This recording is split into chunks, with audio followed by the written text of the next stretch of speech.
Hello, hey guys, what's on? What's going on? I've kind of been at this all day long, but I've been goofing off more than, well, not really. I'm just trying to make excuses for for spending all this time on the Bible and not doing anything else. It has captivated me, and going back over the stories that we're working on right now in um, uh, the book of or the Gospel of John.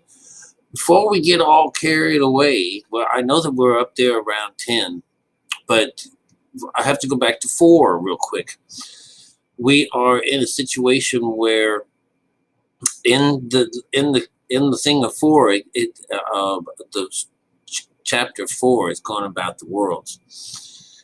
When we it's this idea that these guys got in their boat and they were going it's storming, that they're going through the stages of consciousness, and all his men in one boat is the brethren. All right, this would be like, your family and everything jumping into the ark. He's gone out in the middle of the ocean, there's just rocking and rolling and all stuff, and he's not there, he's not with them. And in some of these stories, they just look, and there he is, and he calms down, that calms the water and stuff like that. But in this situation, he's walking on water, and they're so afraid. They didn't recognize, like, oh my God. But as soon as they welcomed him into the boat with him, did everything settle? That's this idea of joining up with the Lord, and he takes away that which comes against you. And in this particular situation, it's their fears and this idea of coming across, was Jesus walking on waters? Well, he also would get Peter to do this. Here, let's pull this down, because I was just rereading, and talked about and the sea arose by reason of a great wind that blew. This is 18 represents a 9. And so when they were about 5 and 20 or 30 furlongs, so let's go 5, 6, 7, 8, 9, 10. We're talking about 19, which is a 1. So when they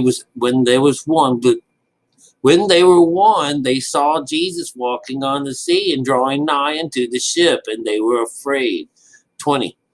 And he said unto them, it is I, be not afraid. And then they willingly received him into the ship, and immediately the ship was at the land whither they wanted to go.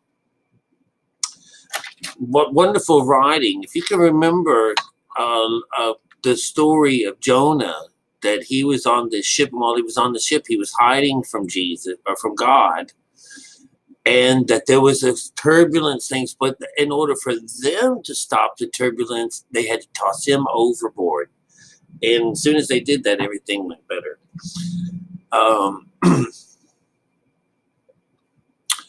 So this was on his way to Cape Capernaum. All right. I just wanted to go back just a little bit, because we had to talk about this Jesus walking on the water. And, and all through my time in life, I've been thinking of different things to fill in the spot. And I always see this Jesus walking on the water as when the sun rises and the light is sparkling on the horizon all the way to the beach. That's Jesus walking on the water. And very well might be considered that. All right. But this idea, I think right before this, he was talking about feeding everybody. And again, all these feeding things are about yourself. They took what was of the 5, what they could find through the 5, and through the 5 they were able to feed all these and have everything come out with 12 full baskets. And 12 full baskets is 3. It's this idea of taking what was in half, because they would bust them in half. And then they were able to put them together as one, and then all of them eat and get plenty. And they all had 12 full baskets when it's all over. And that means that the 2 sides were put together. All of these stories are about our mind, everything. This idea that these guys all got into the ship and shoved off out into the water. This is getting into your boat, making your ark, putting all your friends and everybody and all your family member inside, and take off. And remember, these are the brethren. So the brethren represent the 12 constellations, and they are animals. They are anamorphic. All right. So I wanted to go back there because that's a key part of these stories. All right. There's plenty stories, but all of these things, there was a guy that had a sick son. This is the same as the one woman that had the sick a child.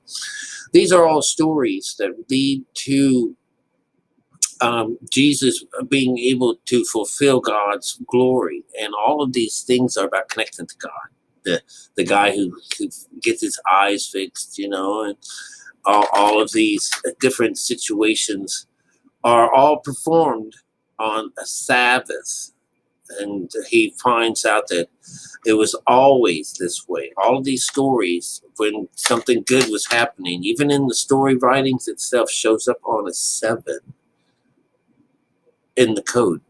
All right, that's how you know what's going on, how it's true. All right, so I just wanted to do a quick little back check on that and let you know that, we're not going to get past, we are not going to go on like this without having that walking Jesus across the water. But you have to understand that the water symbolizes the spiritual side of things, and the dry land represents the mind. And so what you get here all the time is they'll all gather on the ocean, on the line. And this is in Buddhism. They say a lot of people run up and down the coast. They don't venture out into it, but because there's a barrier there and you're not allowed out there. All right. But these people in these stories, when there's 2 boats by the ocean side, that's your two witnesses. They're empty and they're waiting. They're out cleaning their nets. All right. All right, you guys, I'll see you in a little bit.